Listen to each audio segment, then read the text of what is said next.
Here we go. Facebook Live. Okay. We're up and running. Here we go. Facebook Live, Wednesday, 1:30. Excited to do this again with you guys. Man, this has been an awesome step. Again, if you've been watching this, I've said it before, but I'm so glad I took a step to try this. It's got me so motivated for what other ways have I closed myself off to preaching the gospel? What bravery do I need to embrace? And so, man, this is awesome. And I hope that my example of trying something a little bit different would encourage you for whatever thing that you need some bravery. I hope this might help you to take a step that you're supposed to take, because I'm confident if God would use me to share the good news, He is so waiting to use you to do it as well. Because this is a lot of fun. This is the last Devo, as far as Wednesday Devo, in regard to the book of Mark. On Sunday at Go Church, we finished this series through the book of Mark. And especially because of the content today, you don't want to miss what happens on Sunday. It kind of puts a period on the climax of the greatest story ever told. And so you don't want to miss where the book ends, where the series ends. I just got a phone call in the middle of Facebook Live. That's kind of crazy. So this is a big deal. In fact, and I'll kind of leave it up to you, based off of like what happens in this video and how you feel about it. But of all the videos that I've done so far, I am boldly and blatantly going to ask that you would please share this on your page when I'm done. This message is very important to me. And I think as you watch, this will be very important to you. I hope so. And if it is, please, that would be the thing I need you to do the most, is that you would share this so that as many people could know this story. Now, I need lots of help, and I'm okay with that. Specifically, you guys have been doing a great job where if there's some text that I talk about, if you could post it, that would be incredibly helpful. And so I've got 3 different passages I'm going to talk about today, so this will be a little bit longer. And so I'll need your help if you could post the actual text, like cut and paste the text into the comments. I would really appreciate that as we get into this. And I mentioned on here before, I'm starting to do a college ministry at PHSC Spring Hill campus on Tuesdays at 12:30 to 1:30, and I've got some cool ideas kind of moving forward. I would love for some more help. If you want to talk to college kids about Jesus, man, let me know that you might be interested in that. I've got some ideas on what I want to do in this ministry moving forward.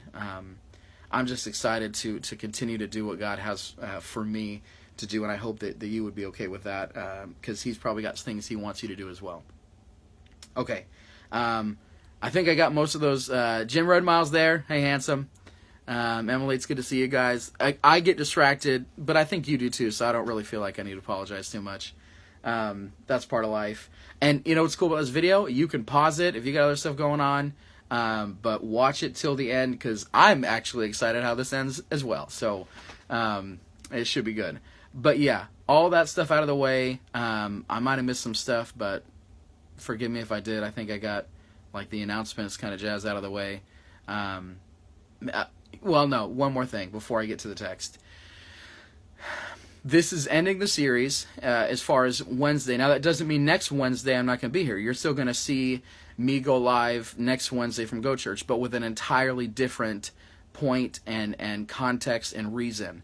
And I'll just kind of give you the teaser that whole reason is you are not living the life you could if you only understand truth through a screen on a phone.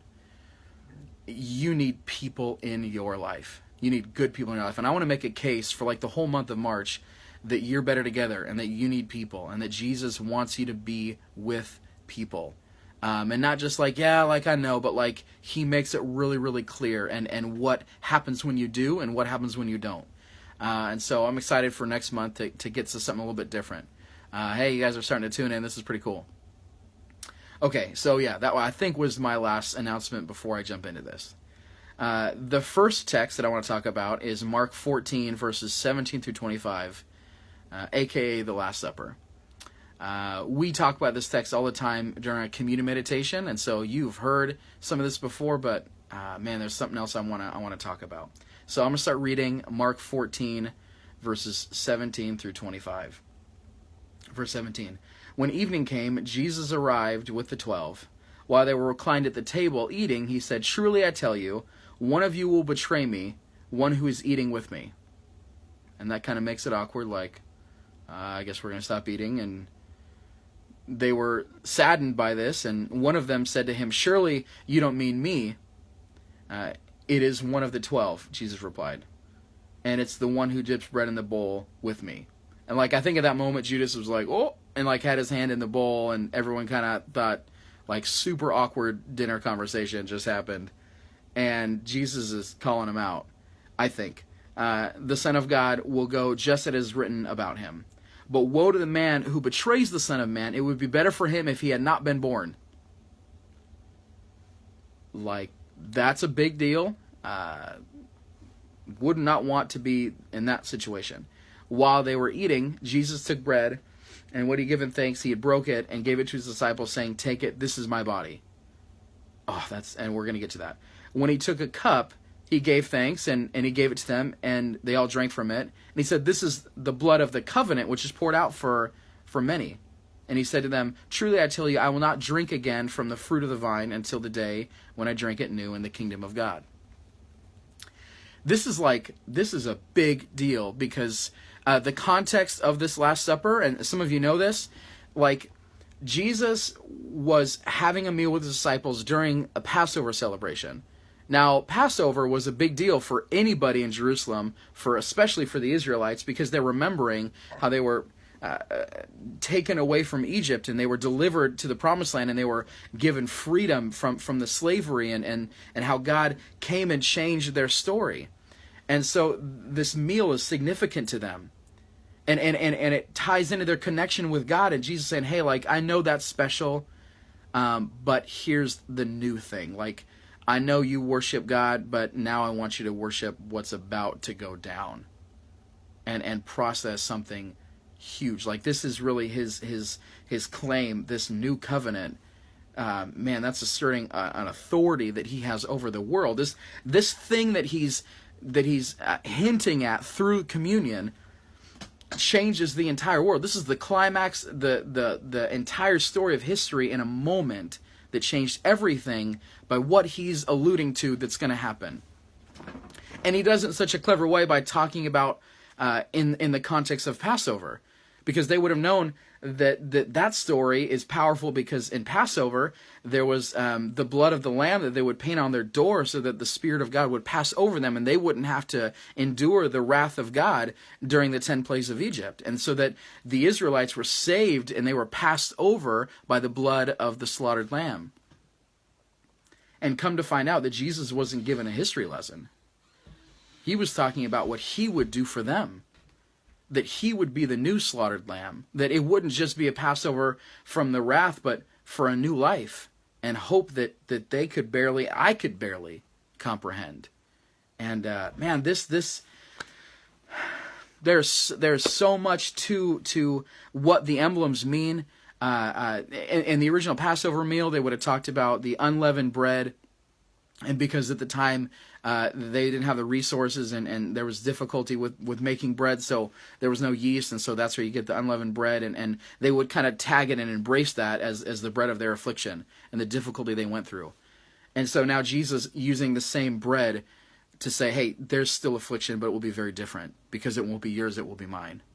And there's so many connections he makes to what happened before in the Passover that he's going to do that I don't even have time to get into. And the same with the cup, the wine that represents the blood.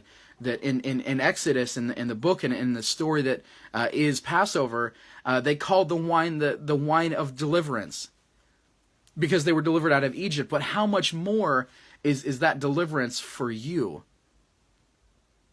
Man, like, communion is such a powerful time for us as Christians, because we get to remember what Jesus did.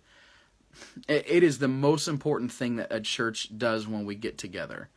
I know sometimes people complain about the volume of the music or the way people do things or how far away the church is or it's not my style.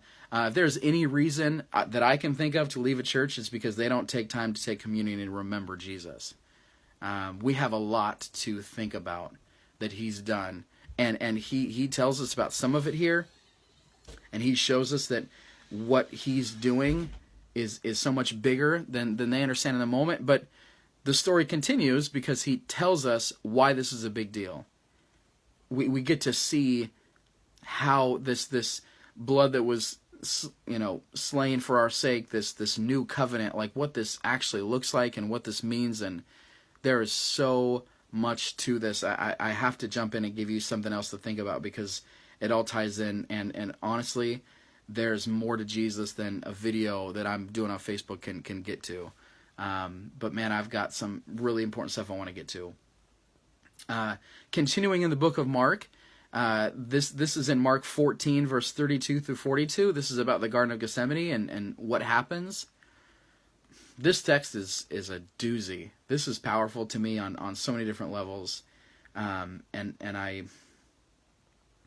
I really want to take some time with this as I'm still trying to process the words of God, which is so cool, is that you think you know stuff, but you look at it again, and like literally today, I saw something that is blowing my mind and just overwhelmed by it. So I'm going to read, and then we'll kind of keep going because this is a big deal. So Mark 14, verses 32 through 42, verse 32. They went to a place called Gethsemane, and Jesus said to his disciples, "Sit here while I pray." He took Peter, James, and John along with him, and he began to be deeply distressed and troubled. My soul is overwhelmed with sorrow to the point of death, he said to them. Stay here and keep watch. I know in all the stories we've talked about and most all the stories I've read, Jesus is very composed. Like he's got his act together. He's walking on water, he's fine. He's confronting a demon-possessed man, doesn't bother him. He's worried about the Roman Empire, doesn't faze him. Sadducees and Pharisees, doesn't change anything. He's got the perfect composure all the time because he knows what he's doing. But this moment, and I don't know that there's another one, I think this is the only time, and the other Gospels have a lot more to say about this moment, but that Jesus, like the Son of God, was deeply distressed and troubled. In another text, it says that he was so overwhelmed in his prayer that he was sweating drops of blood. This is a big deal. And like I said, when this whole thing got started, I feel like I'm an ant describing a person. Like I've seen ant piles and wanted to mess with them, and I do. And for them to try and understand who I am, like that's just laughable. That's how I feel about me trying to describe God and what he does. So grain of salt here, like there's so much to him that I don't understand. But this huge thing that is God in this moment is deeply distressed and troubled. Like, why is that? And I know some things about it, but man, there's so much to it. I think what I can understand about this text, and we talked about it before a little bit, this cup that Jesus wants to pass, the situation that he's in the middle of, there's this cup of wrath that he will have to decide if he's going to take or not. He's distressed because he realizes the pain of what's about to happen to him. That if he goes forward with his plan, some very bad things will happen to him. And it's interesting to me because these very bad things, honestly, are not at their worst when he hangs on the cross. I think there are worse things than the pain of that. And I think he shows us in this text because Jesus understands that this cup of wrath that he would have to take, this burden that he would have to carry for us, means something very deep in his soul and his relationship with us, his relationship with God. And this is something that blows me away because we talked about hell before. We talked about hell as being a place where you are separated from God, where there's a disintegration of who you are in your soul when you leave that presence. And that is so good for us, and we take it for granted all the time, and we get it even more in glory. But hell is saying, I don't need you anymore, and I can do it myself. And this separation from God that destroys on the deepest level, and fire is even a small description of the kind of disintegration and pain that hell would be in. So Jesus knows, if I take this cup, that I would be in a relationship where I am not with the Father. That is an overwhelming thought. He learned that in what he's choosing to do, that this isn't like a lack of courage. This isn't like he's afraid and doesn't have what it takes. This separation is much worse than any physical pain that you could comprehend. And I think that's because we see a little bit why I think so in the verses to come, that this overwhelming moment is deeper than physical pain. This is a spiritual, emotional pain that Jesus is going to go through. Verse 35, going a little further with his disciples, he fell to the ground and prayed that if possible the hour might pass from him. Verse 36, he says, Abba, Father, he said, everything is possible for you. Take this cup from me, yet not what I will, but your will be done. And I think that gives the context to this emotional and spiritual separation. Abba, Father is such a powerful thing, because for all of history, we usually have a relationship with the Creator, with God, through this very kind of impersonal relationship where he's the Creator and he's Lord. And even the Israelites didn't feel comfortable saying his name out loud because he was so much mightier than they could comprehend, and so they wouldn't even speak out loud his name. But for Jesus to say Abba, Father, man, and that kind of translates as dad, as daddy, as my kids would call me their daddy, and the personal relationship I have with my kids, that just comes into this story so much. Because Jesus' willingness to take on your sin means that he was going to be separated from his Father, and that he wouldn't have that relationship in that moment. And some of you might know, I know, it is painful to be rejected by somebody that you know. It's painful to be looked down on or rejected by someone you barely know. But to be rejected by someone that you know the most, imagine your spouse, your kids, your parents rejecting you. That's a different level of pain. And the connection Jesus has with his Father, they were together for all of eternity. He says that their relationship is what he wants all of us to have. And that's the perfect kind of relationship at a great intimate level for all of time. For that to be separated, for him to lose that relationship with his Father, that kind of clues us into a taste of the pain that he was going to endure, because the separation from his Father was what broke the Son of God. In my opinion, this moment that I can barely put words on is what just overwhelms me and makes me upset, because I think about in the same way that Jesus takes away my sin, he also gives me that ability to call the Father God Abba, Father.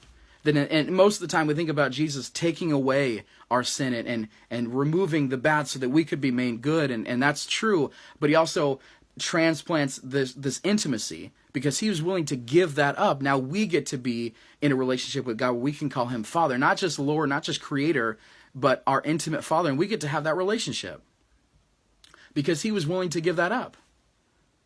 I'm adopted, and I have a Father that loved me very, very much, that I didn't deserve to have, and in some small ways and in some really big ways, that's a huge picture of what you get. You didn't start with one, but you get to have a relationship with a Creator who you can call Father, you can call Dad, and you can cry on his shoulder. That Jesus gave up so you could have that. You get to have an intimacy that no one else would be privy to, because you can't earn that by yourself, because you don't get to have that. But he was willing to give up that relationship so you could have that. But here's, and there's so much more, man. Holy cow. What gets me like even more, if I keep reading verse 37, then he returned to his disciples and found them sleeping. Simon, he said, Peter, are you sleeping? Could you not watch for 1 hour? Like, watch and pray so that you would not fall into temptation. Like, the spirit is willing, but the flesh is weak. You guys are making me frustrated. Once more he went away and prayed the same thing. When he came back again and found them sleeping because their eyes were heavy, they didn't know what to say to him. Returning a third time, in verse 41, he said to them, are you still sleeping and resting? Enough, the hour has come. Look, the Son of Man is delivered into the hands of the sinners. Rise, let us go. Here comes my betrayer. And this trial, this situation Jesus went through, I didn't really think about all of this. I get that, Jesus was praying in the garden, and he was overwhelmed because he knew he would be separated from God for our sake, and it would endure hell in that separation for a time. That blows me away, and I see the prayers in that. But I see something even deeper in this as I study a little bit more. Is his testimony, what Jesus did in the garden, is so overwhelmingly powerful to me, because I see an obedience in Jesus that I didn't fully understand. I see a couple things. He was obedient to his friends. If that was you, and you were in the garden praying, God, would you take this from me? I don't want to be separated from you. I don't want to know what that's like. I don't want to do that. But I will for their sake. And then to go back and to see him sleeping, and I mean, it's much deeper than that, because Jesus, even being willing to come to the earth as it was, to forsake the glory of heaven and give his life for you and for me, that's beyond a love that I can comprehend. His willingness to do what he did for us. And so we see a picture of that in the garden, that he was obedient to you. He was willing to do this for the disciples, even when they were resting, even when they were sleeping. It's like, man, in the time I needed help, he was I'm about to be abandoned by the Father, and the people that I'm the closest to, you guys have abandoned me, and you won't even pray for me because I need that. I'm about to be handed over to be tortured by other people, and I need you in my only moment of need. The disciples were sleeping. He was obedient even in the middle of an unanswered prayer.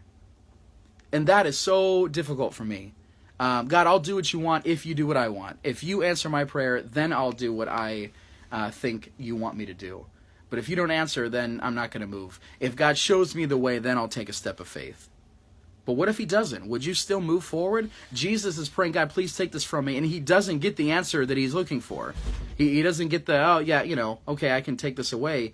He realizes he's going to have to do it. And in that moment, he doesn't get the answer in the prayer that he wants.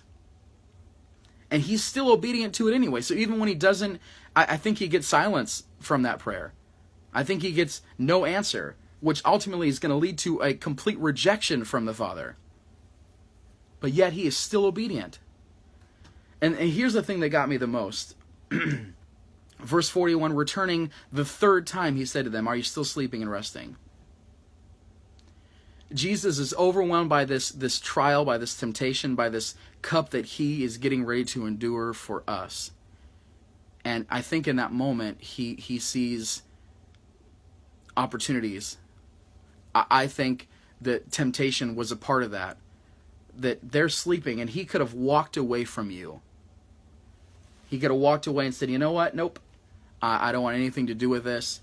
But returning the third time. What other character and situation connected to Jesus has anything to do with 3 times being tested?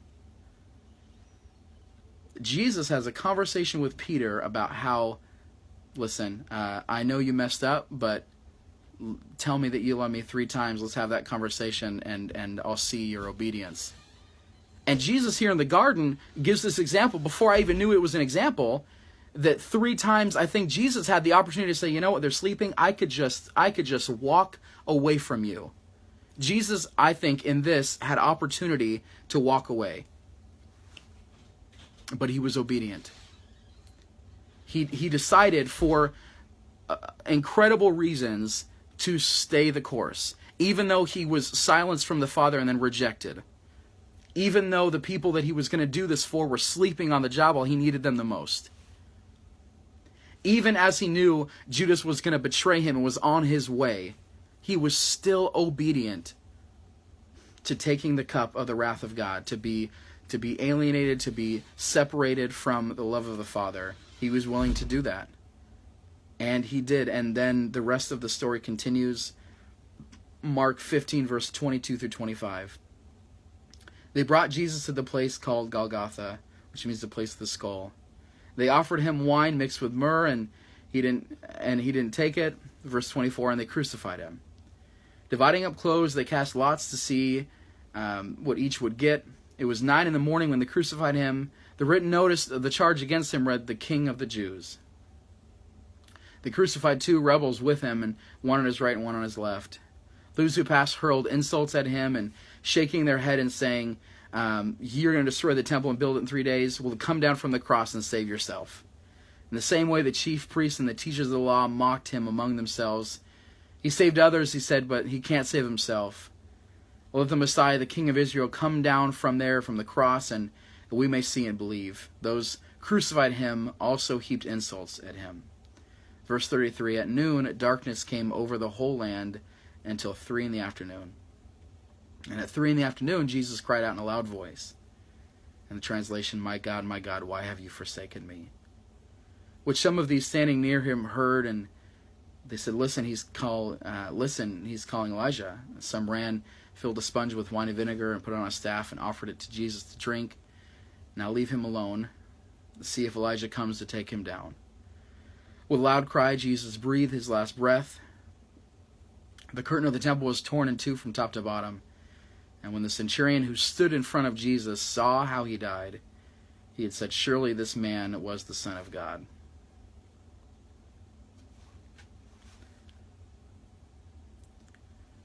Yeah, a lot in there that no words that come through a screen to your ear are going to make this meaningful. Mark, of all the gospel writers, is short on details, and that's frustrating to me. But I think it's because there's something he wanted you to get from this. There's so many details about all that stuff I just read that I don't have time to get into. But I hope that if you've made a decision to follow Jesus, that you would take some time to let this story remind you of some things. Let this story continue to guide you in the direction that you go. I think part of what happens is in verse 38, verse 39, Mark kind of shows us what he wants us to get out of this, is that the curtain of the temple was torn in 2. The centurion, which is a great example, he had saw how Jesus died. I think that's something Mark wants you to get at, is that when you see that, literally, when I watch the movie The Passion of the Christ, when I think about the details that, again, I can't get into right now with you, but when I think about what happened, and I think about how he died, that has great impact on my life. If you're going to make a decision whether or not you follow Jesus, I want you to look as best you can at how he died and then make a decision. But what's even more powerful to me is that I think we get to see how he died at a level, but we also get to, at a level, understand why he died. Why in that prayer in the garden, why on the cross, why in the trials, why at the Last Supper, why would he go down this road? Like, he could have said no, but he didn't. What would cause him to do that? He had the opportunity, he had all the authority and power, but had a plan in mind for you and for me, and that's something that you have to wrestle with, because how do you respond to what he did? Now, I think the reason why he did all of that, he had been pointing to the whole time. The reason why Jesus went through all of this was because he had you. He had you in his eyes, in his mind. when he was praying in that garden, man, he was thinking about you. And what are you going to do about that? I am so grateful, wow, for what happened. And many years ago, I said, how could I not give everything I've got back?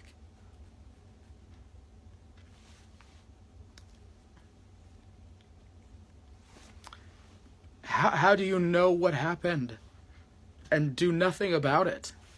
How is that an option for you? It's not an option for me. Not because I have to, because I want to. I want to live the life that he died for me to have. Again, not just because he took away my pain, but he gave me a new life. You have an opportunity.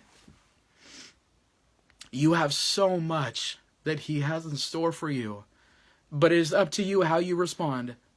And again, I'm a voice on a screen that you will keep moving past and forget about this moment. But Mark made it clear, and I hope I make it clear, that if you see what he did for you, if you know why he did what he did for you, you have a decision to make. The centurion saw what happened and said, truly, this is the Son of God. There is more to this than I realized. I saw what happened. I know why he did this at a level, and I can't not follow him wherever he wants me to go. That is my conviction, and I pray that you have one as well. And so I hope as we end this series about why you would follow Jesus, that this would give you enough evidence, enough thought for you to process that you have some very, very good reasons to choose to follow him. That you would know why he did what he did. That you would be willing to make a decision on what you do about it. Because this isn't just believe Jesus and have a good life. This is, will you follow him where he leads you? He embraced hell and separation from the Father for you to call him Father, for you to not have to worry about hell. You have been given so much, and it's your choice, and you choose what you do about it. And I hope that you would make a decision to follow him, because it's been so good, and I can't imagine life another way. But one more thing, and I mentioned this as we got started. This has a period to the end of a incredible story. And that's Mark 16. That's the story of the resurrection. We're going to talk about that on Sunday, because there's a powerful reason why that happened. It needed to happen. The story is completed in the resurrection of Jesus. And I hope you know what that means. And even more so, that event took place, and you have to deal with that.